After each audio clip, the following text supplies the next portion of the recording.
Hello friends, स्वागत है आप सभी का नारायण जनरल स्टडीज में। आइए करते हैं एडुटेरिया बिहार दरोगा प्रैक्टिस सेट नंबर 14। इससे पहले और सभी प्रैक्टिस सेट अच्छे से कवर किया गया है, सबका प्लेलिस्ट बना हुआ है, आप लोग जरूर देखिए। आइए करते हैं पहला क्वेश्चन। पहला क्वेश्चन है, निम्नलिखित कथनों पर विचार करें। क्या है कथन पहला? नाबार्ड संपूर्ण ग्रामीण वित्त व्यवस्था में समन्वय के लिए शीर्ष संस्था है। बिल्कुल सही है, नाबार्ड संपूर्ण ग्रामीण वित्त व्यवस्था में समन्वय के लिए एक शीर्ष संस्था है। नाबार्ड के बारे में जान लेते हैं। नाबार्ड का फुल फॉर्म क्या होता है? NABARD। नाबार्ड का फुल फॉर्म होता है national bank for agriculture and rural development. NABARD की स्थापना हुई थी 12 जुलाई 1982 ईस्वी को शिवरामन कमेटी के सिफारिश पर। शिवरामन कमेटी के सिफारिश पर। दूसरा कथन देख लेते हैं, क्या है? जनधन योजना के अंतर्गत बैंक खाता धारकों को न्यूनतम बैलेंस रखने की आवश्यकता होती है। ये गलत दिया हुआ है। जो जनधन योजना के अंतर्गत बैंक खाता धारक है उनको न्यूनतम बैलेंस रखने की कोई आवश्यकता नहीं है। हमको सत्य कथन देखना था तो एक सत्य कथन है, ए इसका उत्तर हो जाएगा। चलिए देखते हैं अगला क्वेश्चन। क्या है? जब कोई देश मुद्रा का अवमूल्यन करता है तो उस देश में क्या प्रभाव पड़ता है? देखते हैं उस देश में क्या प्रभाव पड़ता है जब वह मुद्रा का अवमूल्यन करता है। उस देश में विदेशी मुद्रा के आगमन में वृद्धि हो जाती है। बिल्कुल सही है। दूसरा क्या है? भुगतान संतुलन की समस्या का तात्कालिक निदान हो जाता है। ये भी सही है। तो ए और बी दोनों सत्य है, सी इसका उत्तर होगा। अगला देख लेते हैं तीसरा क्वेश्चन। क्या है? किसी सार्वजनिक क्षेत्र में उद्यमों द्वारा जन सामान्य को इक्विटी बिक्री के माध्यम से निजीकरण क्या कहलाता है? क्वेश्चन फिर से सुनिए। क्या है? किसी सार्वजनिक क्षेत्र में उद्यमों द्वारा जन सामान्य को इक्विटी बिक्री के माध्यम से निजीकरण क्या कहलाता है? तो यह विनिवेश कहलाता है। बी इसका उत्तर होगा। अगला देख लेते हैं। क्या है? बजट 2024-25 में विकसित भारत की दिशा में कितनी प्राथमिकताओं की परिकल्पना की गई? तो बजट 2024-25 में विकसित भारत की दिशा में जो प्राथमिकताओं की परिकल्पना की गई वह कितने हैं? तो यह 9 है। 9 दिशा में, ठीक है, 9 प्राथमिकताओं को परिकल्पना दी गई। सी इसका उत्तर हो जाएगा। अगला देख लेते हैं पांचवा नंबर क्वेश्चन। क्या है? वित्तीय वर्ष 2023-24 में भारतीय अर्थव्यवस्था में सेवा क्षेत्र का हिस्सा कितना था? तो 23-24 में जो सेवा क्षेत्र का हिस्सा था वह था 55%। बी इसका उत्तर होगा। अगला देख लेते हैं। क्या है? 1999 में भारत सरकार द्वारा गठित तापस मजूमदार समिति का संबंध किससे है? तो तापस मजूमदार समिति का संबंध जो है शिक्षा से। ए इसका उत्तर होगा। अगला देख लेते हैं। क्या है? ACE2 क्या है? तो ACE2 जो है यह क्या है? प्रोटीन है। सी इसका उत्तर हो जाएगा। अगला देख लेते हैं। क्या है? DRDO ने भारतीय सेना के लिए सर्वत्र नामक सिस्टम लॉन्च किया। क्या? सर्वत्र नामक सिस्टम लॉन्च किया। यह किससे संबंधित है? जो सर्वत्र नामक सिस्टम लॉन्च किया है यह मोबाइल ब्रिज सिस्टम से संबंधित है। बी इसका उत्तर होगा। अगला देख लेते हैं नौवां नंबर क्वेश्चन। नौवां नंबर क्वेश्चन क्या है? संपूर्णता अभियान किसके द्वारा प्रारंभ किया गया है? तो संपूर्णता अभियान जो है प्रारंभ किया गया है नीति आयोग के द्वारा। ए इसका उत्तर होगा। अगला देख लेते हैं। क्या है? हाल ही के दिनों में चर्चा में रहा ब्लू लाइन सीमा किन दो देशों के मध्य स्थित है? तो ब्लू लाइन सीमा जो है यह स्थित है इजराइल और लेबनान के बीच में। बी इसका उत्तर होगा। अगला देख लेते हैं। क्या है? अमृत कुंड पुस्तक का संबंध निम्न में किससे है? तो अमृत कुंड पुस्तक का संबंध है योग से। इसका बी उत्तर हो जाएगा। अगला देख लेते हैं। क्या है? एज ऑफ कंसेंट एक्ट के तहत लड़कियों के लिए विवाह आयु कितनी निर्धारित की गई है? तो एज ऑफ कंसेंट एक्ट के तहत लड़कियों की विवाह की आयु 12 वर्ष की गई थी। ये ए इसका उत्तर हो जाएगा। अगला देख लेते। क्या है? आखेट अभियान का संबंध निम्न में किससे है? तो आखेट अभियान का संबंध जो है यह बलवन से है। ठीक है, आखेट अभियान बलवन याद रखिएगा। बलवन के बारे में और सब याद रखिएगा। लौह एवं रक्त नीति को अपनाया था, सिजदा पेबोज प्रथा स्टार्ट किया था, नवरोज त्योहार को स्टार्ट किया था और चहलगानी को यह खत्म किया था। ठीक, उसके बाद फिर इसके नीचे दिया फिरोज तुगलक। इसके बारे में जान लीजिए। फिरोज तुगलक ब्राह्मण पर जजिया कर लगाने वाले पहला शासक था। ठीक है, इन्होंने सिंचाई कर लगाया और नहरों का जाल बिछाया, ऐसा कहा जाता है फिरोज तुगलक के बारे में। अलाउद्दीन खिलजी के बारे में जान लीजिए। बाजार नियंत्रण प्रणाली लगाया था, ये स्टार्ट किया था अलाउद्दीन खिलजी। दाग और हुलिया प्रथा स्टार्ट किया था, ठीक है। अस्थाई सेना रखा था जिसको कि ये सैलरी देता था, ये सब अलाउद्दीन खिलजी के बारे में है, ठीक है। सिकंदर ईसानी कहा जाता है अलाउद्दीन खिलजी को। कुतुबुद्दीन ऐबक के बारे में जान लीजिए। इन्होंने कुतुब मीनार जो बनाने का स्टार्ट किया था, ख़त्म ये नहीं किया था, पूरा नहीं करवा पाया था, कुतुब मीनार ये बनाना स्टार्ट किया था, ठीक है। अगला देखते हैं। उसके बाद 14वां नंबर क्या है, विजयनगर साम्राज्य की राजभाषा निम्न में क्या थी। तो विजयनगर साम्राज्य की भाषा जो थी वह तेलुगु थी, सी इसका उत्तर होगा। अगला देख लेते क्या है, सैंधव सभ्यता स्थल सुतकांगेडोर निम्न में किस नदी के किनारे स्थित है। तो सैंधव सभ्यता स्थल जो है क्या चीज, सुतकांगेडोर, यह है दाश्क नदी के किनारे, डी इसका उत्तर हो जाएगा। अगला देख लेते हैं 16वां नंबर क्वेश्चन क्या है, तृतीय बौद्ध संगति का आयोजन किसके शासनकाल में किया गया था। तो तृतीय बौद्ध संगति का आयोजन जो किया गया था यह अशोक के समय में किया गया था। और सबके बारे में जान लेते हैं, जैसे अजातशत्रु के समय में पहला, अजातशत्रु के समय राजगृह में पहला बौद्ध संगति हुआ, ठीक है। दूसरा बौद्ध संगति जो हुआ, दूसरा हुआ कालाशोक के समय में, ठीक है, वैशाली में। अजातशत्रु का पहला हुआ राजगृह में, दूसरा कालाशोक के समय में हुआ वैशाली में, तीसरा जो हुआ यह अशोक के टाइम में हुआ पाटलिपुत्र में, चौथा जो हुआ वह कुंडलवल कश्मीर में हुआ कनिष्क के समय में, ठीक है। तो पूछा जा रहा है तृतीय बौद्ध संगति का आयोजन अशोक के समय में हुआ था पाटलिपुत्र में, बी उत्तर होगा।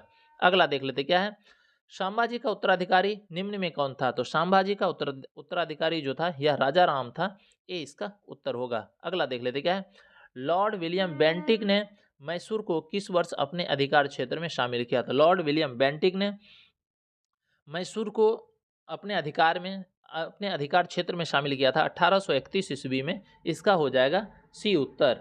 अगला देख लेते हैं। उसके बाद क्वेश्चन नंबर 19वां नंबर क्वेश्चन क्या है, निम्न में किसने कहा था कि कांग्रेस क्षय रोग से मरने वाली है। मतलब निम्न में किसने कहा था कि कांग्रेस क्षय रोग से मरने वाली है। तो अरविंदो घोष कहा था, इसका उत्तर सी हो जाएगा। चलिए अगला देख लेते हैं। अगला क्या है, मेवाड़ भील आंदोलन का नेतृत्व किसके द्वारा किया गया था। तो मेवाड़ भील का आंदोलन जो किया गया था, नेतृत्व किया गया था, यह मोतीलाल तेजावत के द्वारा किया गया था, ये इसका उत्तर हो जाएगा। मेवाड़ भील आंदोलन का नेतृत्व किए थे मोतीलाल तेजावत। अगला देख लेते हैं। उसके बाद 21वां नंबर क्वेश्चन क्या है, स्वामी विरजानंद निम्न में किसके गुरु थे। तो स्वामी विरजानंद जो गुरु थे स्वामी दयानंद सरस्वती के थे, यह बी इसका उत्तर हो जाएगा। अगला देख लेते क्या है, निम्न में युद्ध एवं घटित वर्ष कौन सा मिलाप सही नहीं है। हमको देखना है जो युद्ध किस वर्ष में हुआ है, इसमें से मिलाव नहीं है, मतलब सही से मेल नहीं है। देख लेते, सबसे पहला दिया हुआ है रुहेला का युद्ध, रुहेला का युद्ध 1774 ईस्वी में है, बिल्कुल सही है। दूसरा है खुर्दा का युद्ध 1793 लिखा हुआ है, ये सही मिलाप नहीं है, ये गलत है, तो यही हमारा उत्तर हो जाएगा। खुर्दा का युद्ध हुआ था 1795 ईस्वी में। कब हुआ था खुर्दा का युद्ध, 1795 ईस्वी में, ठीक है, बी हमारा उत्तर हो जाएगा। चंदेरी का युद्ध 1528 में, बिल्कुल सही है। उसके बाद तालीकोटा का युद्ध 1565 में, ये भी सही है। तो जो हमारा सही उत्तर है बी नंबर हो जाएगा, गलत लिखा हुआ है 1793, 1795 हुआ था खुर्दा का युद्ध। अगला देख लेते हैं 23वां नंबर क्वेश्चन क्या है, हाल ही में किस देश ने दुनिया का पहला लकड़ी से बना लिग्रोसेट का निर्माण किया। तो लकड़ी से बना लिग्रोसेट का निर्माण किया है, यह है जापान, इसका डी उत्तर हो जाएगा। अगला देख लेते क्या है, पेरिस पैरा ओलंपिक 2024 का शुभांकर क्या था। तो इसका फ्रीजियन कैप था, मतलब फ्रीज था, ये इसका उत्तर हो जाएगा। पेरिस पैरा ओलंपिक 2024 का शुभांकर फ्रीज था, ये उत्तर होगा। अगला देख लेते हैं क्या है, भारत और अमेरिका के बीच होने वाला संयुक्त सैन्य अभ्यास युद्ध अभ्यास 2024 का आयोजन कहाँ किया गया। तो युद्ध अभ्यास 2024 का आयोजन किया गया था राजस्थान में, इसका सी उत्तर हो जाएगा।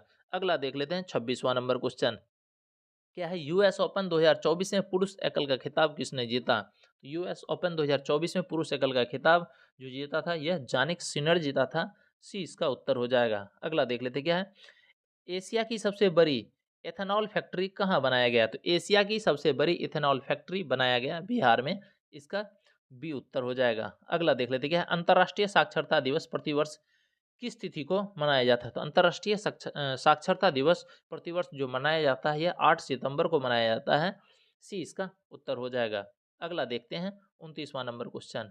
29वां नंबर क्वेश्चन क्या है? नवदीप सिंह ने पेरिस पैरा ओलंपिक में स्वर्ण पदक जीता है, उनका संबंध किस राज्य से है? तो Navdeep Singh Paris para Olympic में पदक जीता है, उसका संबंध जो है वह हरियाणा राज्य से है। बी इसका उत्तर हो जाएगा। अगला देख लेते हैं क्या है? सेमिकॉन इंडिया 2024 का आयोजन कहाँ किया गया? तो सेमिकॉन इंडिया 2024 का आयोजन किया गया उत्तर प्रदेश में। ए उत्तर हो जाएगा। अगला देख लेते हैं क्या है? हाल ही में किस राज्य द्वारा सुरक्षित सफर सुविधा नाम से महिला के लिए सेवा शुरू की गई? तो सुरक्षित सफर सुविधा नाम से महिलाओं के लिए सेवा शुरू की गई है, यह की गई है बिहार राज्य में। सी इसका उत्तर होगा। अगला देख लेते हैं क्या है? फोर्ब्स 2024 के अनुसार भारत की सबसे अमीर महिला कौन है, जो दुनिया की सबसे अमीर महिलाओं की सूची में 5वें स्थान पर है? तो यह है सावित्री जिंदल। ए इसका उत्तर हो जाएगा। अगला देख लेते हैं 33वां नंबर क्या है? शिक्षक दिवस के अवसर पर 5 सितंबर 2024 को कुल 50 शिक्षकों को राष्ट्रीय शिक्षक पुरस्कार दिया गया। इसमें बिहार के कितने शिक्षक शामिल थे? तो इसमें 2 शिक्षक शामिल थे। ए इसका उत्तर हो जाएगा। अगला देख लेते हैं क्या है? हाल ही में भारतीय प्रधानमंत्री नरेंद्र मोदी द्वारा ब्रुनोई देश की यात्रा की गई। ब्रुनोई की राजधानी कहाँ है? तो ब्रुनोई की राजधानी है बंदर शेरी बेगावन। ए इसका उत्तर हो जाएगा। ब्रुनोई की राजधानी कहाँ है? बंदर शेरी बेगावन। ये उत्तर हो जाएगा। अगला देख लेते हैं 35वां नंबर क्या है? 77वां भारतीय सेना दिवस 15 जनवरी 2025 को मनाया गया। इस वर्ष इसका थीम क्या था? तो 77वां भारतीय सेना दिवस 15 जनवरी 2025 को जो मनाया गया, इस वर्ष इसका थीम था समर्थ भारत सक्षम सेना। ये इसका उत्तर हो जाएगा। अगला देख लेते क्या है? विश्व निवेश रिपोर्ट 2024 में भारत का स्थान कितना है? तो विश्व निवेश रिपोर्ट 2024 में भारत का स्थान है 15वां। सी इसका उत्तर हो जाएगा। अगला देख लेते हैं क्या है? हाल ही में प्रसिद्ध पुरुषोत्तम उपाध्याय का निधन हो गया, उसका संबंध किस क्षेत्र से था? तो हाल ही में जो प्रसिद्ध पुरुषोत्तम उपाध्याय का निधन हुआ, उसका संबंध जो है गायन से था, मतलब गायकी से था, गायक थे। ये उत्तर हो जाएगा। अगला देख लेते क्या है? बिहार के किस जिले में देश का सबसे बड़ा चिड़ियाघर बनाया जाएगा? जो देश का सबसे बड़ा चिड़ियाघर बनाया जाएगा यह अररिया में। इसका सी उत्तर हो जाएगा। चलिए अगला देख लेते हैं 39वां नंबर क्वेश्चन।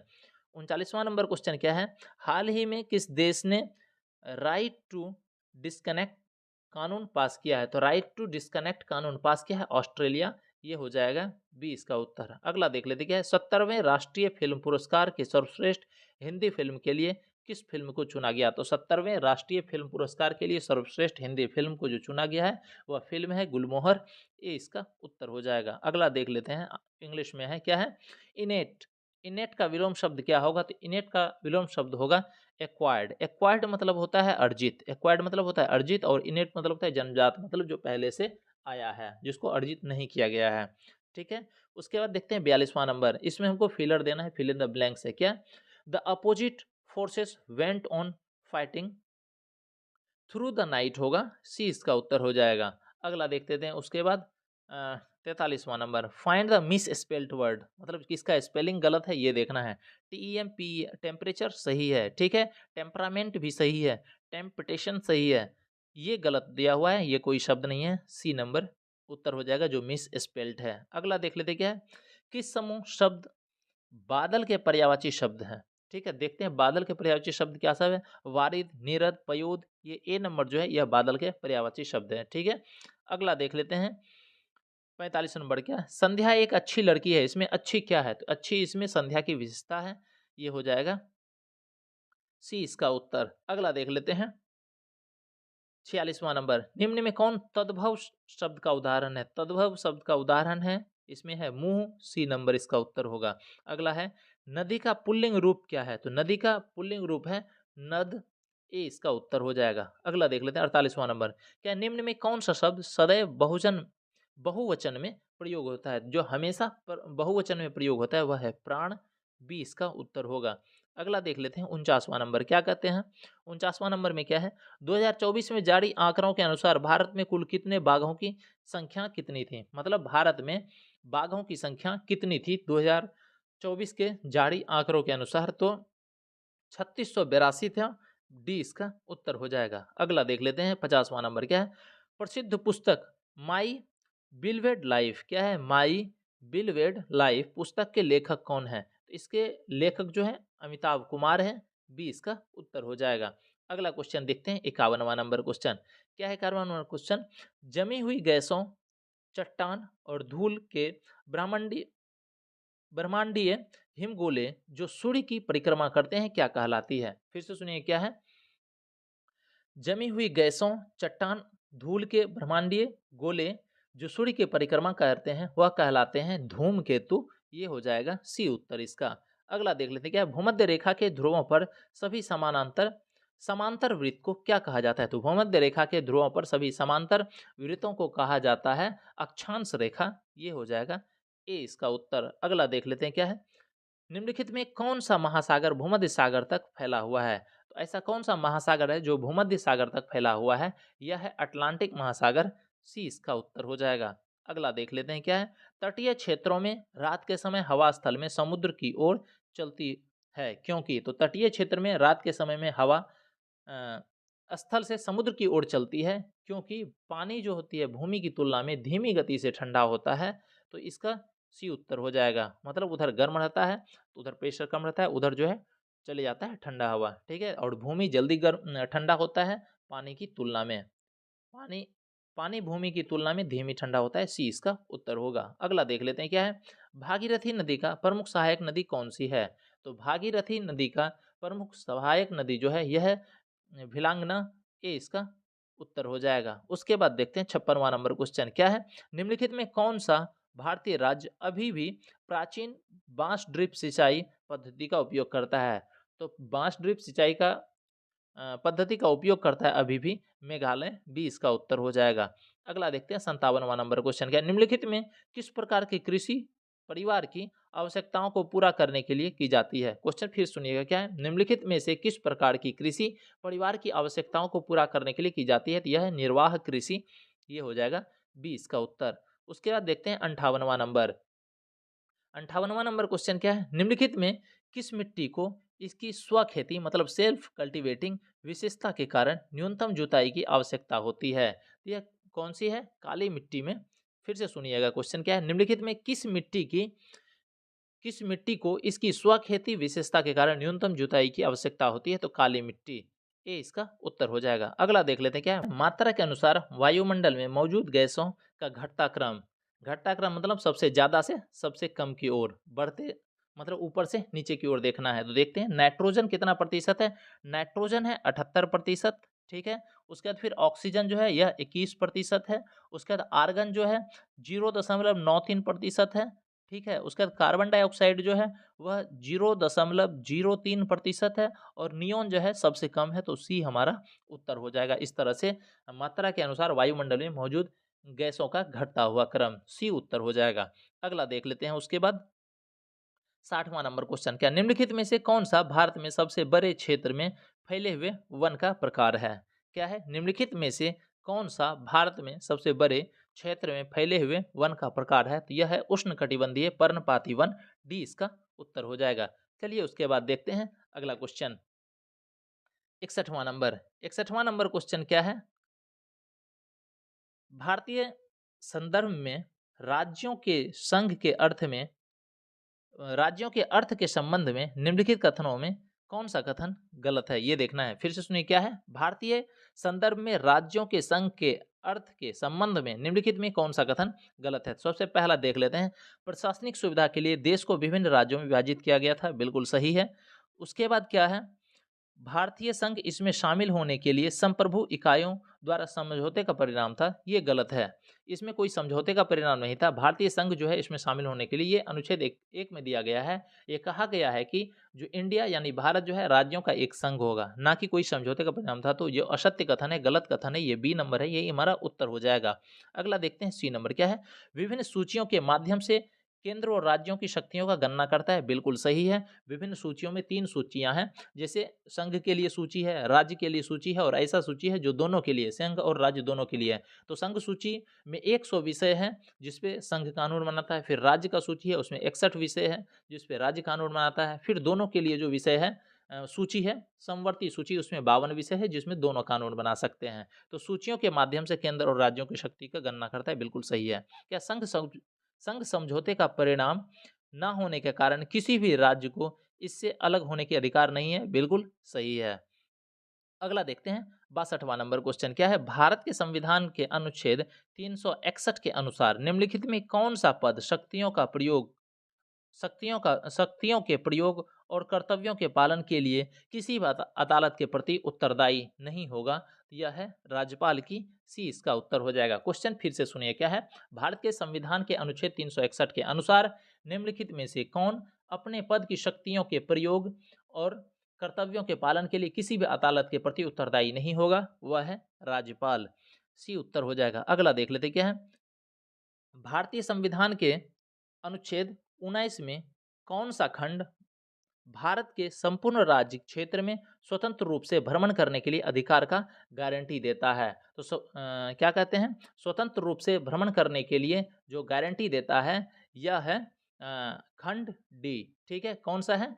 खंड डी है। अनुच्छेद 19 का जो है खंड डी है, ये ए उत्तर हो जाएगा। चलिए हर एक चीज के बारे में देख लेते हैं। अनुच्छेद जो है 19 के बारे में, अनुच्छेद 19 में जो खंड दिया हुआ है देख लेते हैं। ए है, बी, सी, डी, ई, एफ को हटा दिया गया है। एफ के बाद फिर है जी। ठीक है, तो एफ को हटा दिया गया है। तो ए में क्या कहता है? 19 ए में ध्यान से सुनिएगा। 19 ए में है भाषण और अभिव्यक्ति की स्वतंत्रता, 19 ए में दिया हुआ है। ठीक है, 19 बी में दिया हुआ है शांतिपूर्वक बिना हथियार के एकत्रित होने की। ठीक है, 19 सी में जो दिया है वह संघ या यूनियन बनाने की स्वतंत्रता दिया हुआ है। 19 डी में हुआ है भारत के संपूर्ण राज्य क्षेत्र में स्वतंत्र रूप से भ्रमण करने की, ये डी दिया हुआ है जो हमारा उत्तर है। ठीक है, खंड डी। उसके बाद ई में दिया हुआ है भारत के किसी भी क्षेत्र में निवास करने के लिए। एफ में जो था संपत्ति का अधिकार था, जिसको 44वां संविधान संशोधन 1978 के तहत हटा दिया गया। ठीक है, उसके बाद फिर है जी।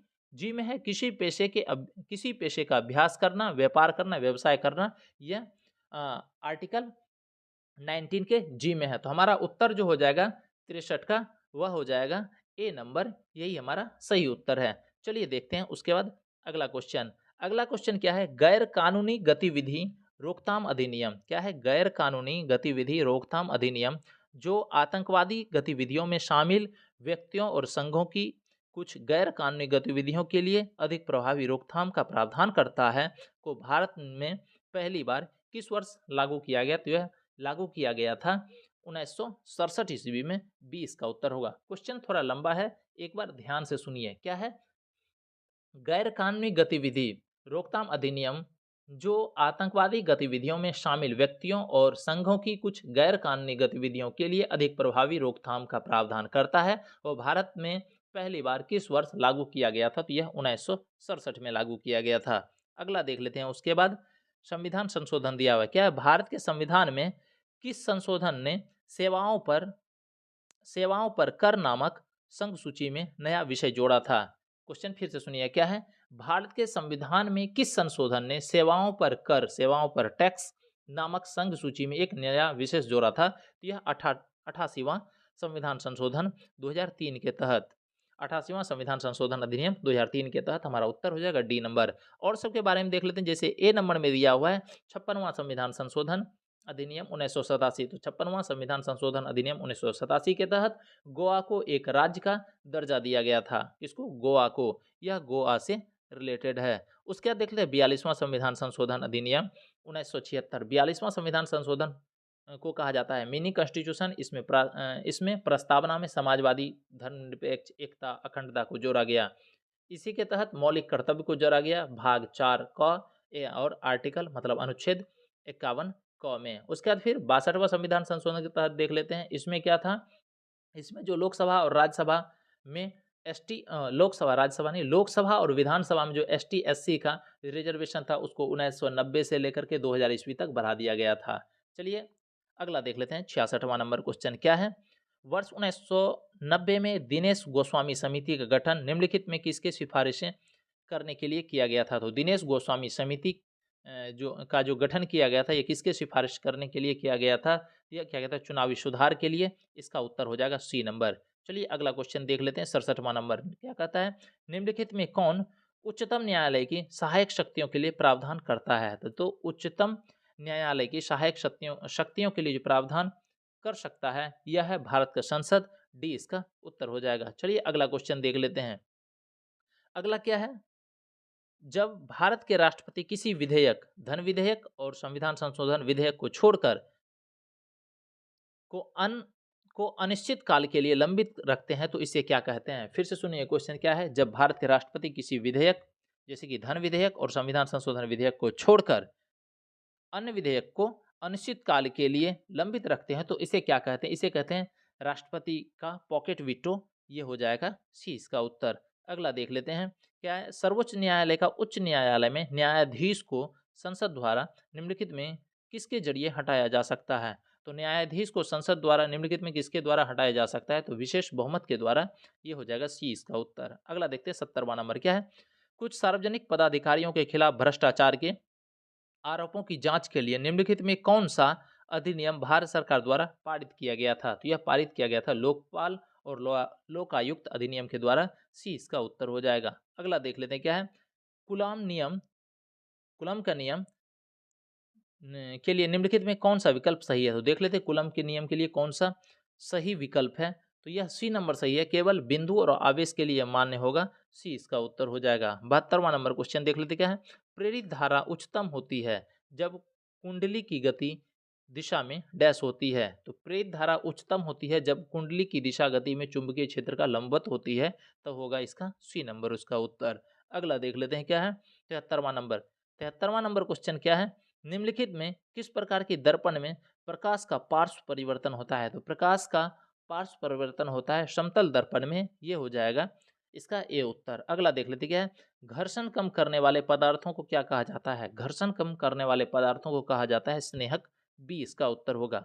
अगला देख लेते हैं क्या है?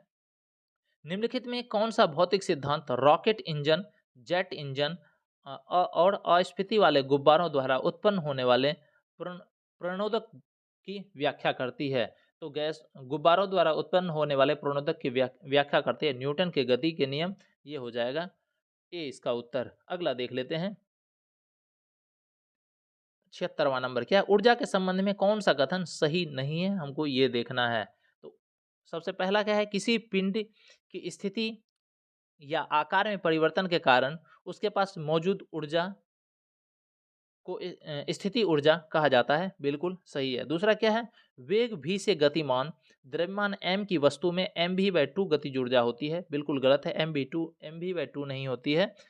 1/2 mv² गतिज ऊर्जा होती है। तो ये तो गलत है, असत्य। यही कथन जो असत्य हमारा उत्तर हो जाएगा। अगला देख लेते हैं क्वेश्चन 77वां नंबर क्या है?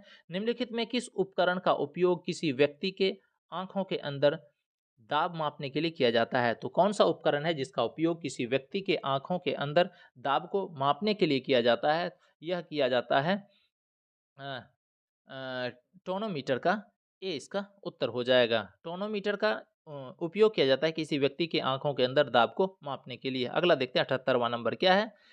किसी अम्ल और किसी क्षारक के बीच होने वाली अभिक्रिया क्या कहलाती है? किसी अम्ल और किसी क्षारक के बीच होने वाली अभिक्रिया जो कहलाती है वह है उदासीनीकरण अभिक्रिया। सी इसका उत्तर हो जाएगा। अगला देख लेते हैं 79वां नंबर क्या है? किसी यौगिक संरचना में 4 कार्बन अणुओं के साथ संतृप्त लघु श्रृंखला वसीय अम्ल शामिल है जो आमतौर पर जंतु वसा और पौधों के तेल में क्या है स्टीरीकृत रूप में पाया जाता है। तो ये पाया जाता है ब्यूटेरिक अम्ल के द्वारा। ये होगा बी इसका उत्तर। अगला 80वां नंबर क्वेश्चन देख लेते हैं क्या है? अल्कोहल या फिनॉल जैसे हाइड्रोक्सिल यौगिक के साथ क्या है ऑक्साएसिड की अभिक्रिया से कौन सी क्रियात्मक समूह यौगिक प्राप्त होता है? फिर से सुनिएगा क्वेश्चन क्या है? क्या है? अल्कोहल या फिनॉल जैसे हाइड्रोक्सिल यौगिक के साथ ऑक्सो एसिड की अभिक्रिया को कौन सा क्रियात्मक समूह यौगिक प्राप्त होता है? तो यह एस्टर प्राप्त होता है। बी इसका उत्तर हो जाएगा। अगला 81वां नंबर क्वेश्चन देख लेते हैं क्या? निम्नलिखित धातुओं में से आवर्त सारणी में उनके स्थान के आधार पर असंगत धातुओं का चयन कीजिए। तो असंगत धातु जो है वह है इसमें मैग्नीशियम। ठीक है। उसके बाद देखते हैं 82वां नंबर क्वेश्चन क्या है? न्यूलैंड के अष्टक नियम के बारे में सही कथन का पहचान कीजिए। तो न्यूलैंड का जो अष्टक का नियम था उसके बारे में देख लेते हैं सही कथन क्या है। तो डी नंबर में सही दिया हुआ है क्या है? उन्होंने सबसे कम परमाणु द्रव्यमान हाइड्रोजन, ठीक है, जो हाइड्रोजन है वाले तत्व को आरंभ किया और थोडियम पर समाप्त किया। 56वां तत्व था। ठीक है। क्या है? उन्होंने सबसे कम परमाणु द्रव्यमान वाले तत्व को आरंभ से आरंभ किया और थोडियम पर समाप्त किया। 56वां तत्व था। ठीक है, यही न्यूलैंड्स के अष्टक नियम के बारे में सही कथन है। डी उत्तर हो जाएगा। अगला देख लेते हैं 83वां नंबर क्वेश्चन। 83वां नंबर क्वेश्चन क्या है? निम्नलिखित में से कौन एक नम्य धातु है जो वायु में प्रज्वलित होती है और जल के साथ तीव्र रूप में अभिक्रिया करती है और आवर्त सारणी में इसकी परमाणु संख्या 37 है। तो आवर्त सारणी में परमाणु संख्या 37 है रूबिडियम का, ये हो जाएगा डी इसका उत्तर। अगला देख लेते क्या है? टाइटेनियम डाइऑक्साइड जो टूथपेस्ट जैसे उत्पादों में सफेद वर्णक के रूप में प्रयोग किया जाता है, किस खनिज से प्राप्त होता है? क्या है? टाइटेनियम डाइऑक्साइड जो टूथपेस्ट जैसे उत्पादों में सफेद वर्णक के रूप में प्रयोग किया जाता है, वह किस खनिज से प्राप्त होता है? तो वह होता है इल्मेनाइट से। इसका ए उत्तर हो जाएगा। अगला देख लेते क्या है? लोहे की कीलें कॉपर सल्फेट विलयन में डुबोने के बाद किस रंग की हो जाती है? तो लोहे के कीले कॉपर सल्फेट के विलयन में डुबोने के बाद जो इसकी रंग हो जाती है ब्राउन कलर की, भूरी कलर की हो जाती है। सी उत्तर हो जाएगा। अगला देखते हैं 86वां नंबर क्वेश्चन क्या है? पारिस्थितिकी तंत्र की उत्पादकता निम्नलिखित में किसको मिलाकर बनती है? तो पारिस्थितिकी तंत्र की उत्पादकता जो बनती है वह शुद्ध प्राथमिक उत्पादकता और सकल प्राथमिक उत्पादकता को मिला करके डी इसका उत्तर हो जाएगा। अगला देखते हैं 87वां नंबर क्या है? लाल शैवाल में वनस्पतिक जनन कैसे होता है? तो यह होता है खंडन से। डी इसका उत्तर होगा। अगला देख लेते हैं क्या है? कोशिका विभाजन के दौरान एक नई कोशिका भित्ति का निर्माण होता है जिसके बाद संचय होता है। क्या होता है? फ्रेगमोप्लास्ट। सी इसका उत्तर हो जाएगा। अगला देख लेते हैं रक्त में हीमोग्लोबिन बनाने के लिए निम्नलिखित में से क्या आवश्यक है? तो आवश्यक है इसमें आयरन। डी इसका उत्तर हो जाएगा। अगला देख लेते हैं क्या है? श्वसन के संबंध में निम्नलिखित कथन में कौन सा कथन सत्य है, ये बताना है। देख लेते हैं सबसे पहले नियमित पारंपरिक श्वास व्यायाम अधिक हवा लेने के लिए फेफड़ों की क्षमता बढ़ा सकते हैं, बिल्कुल सही है। दूसरा है अंतः श्वसन दौरान पसलियां ऊपर और बाह्य की ओर गति करती है और डायफ्राम नीचे की ओर गति करता है, बिल्कुल सही है। तो दोनों कथन सत्य है। सी इसका उत्तर हो जाएगा श्वसन के संबंध में। अगला देख लेते हैं। अगला क्या है? किस भोजन के पचाने के लिए छोटी आंत की लंबी होने की आवश्यकता होती है? फिर सुनिए क्या है? किस भोजन को पचाने के लिए छोटी आंत की लंबी होने का आवश्यक है? तो यह कौन सी घास को पचाने के लिए छोटी आंत को लंबी होने की आवश्यकता होती है? तो ए इसका उत्तर हो जाएगा। चलिए उसके बाद देख लेते हैं 92वां नंबर क्वेश्चन। 92वां नंबर क्वेश्चन क्या है? किस प्रकार की कोशिका लंबी और शाखित होती है? तो कौन सी ऐसी कोशिका है जो लंबी और शाखित होती है? यह है तंत्रिका कोशिका। ए इसका उत्तर हो जाएगा। अगला देख लेते क्या है? निम्नलिखित में से कौन पादप जगत द्विबीजपत्री और एक बीजपत्री में विभक्त होता है? तो ऐसा कौन सा है पादप जगत जो द्विबीजपत्री और एक बीजपत्री में विभक्त होता है? तो यह है एंजियोस्पर्म। ए इसका उत्तर हो जाएगा। अगला देखते हैं 94 नंबर क्वेश्चन क्या है? बंदर के काटने से होने वाले रोग कौन से हैं? तो बंदर के काटने से होने वाले रोग जो है यह है रेबीज।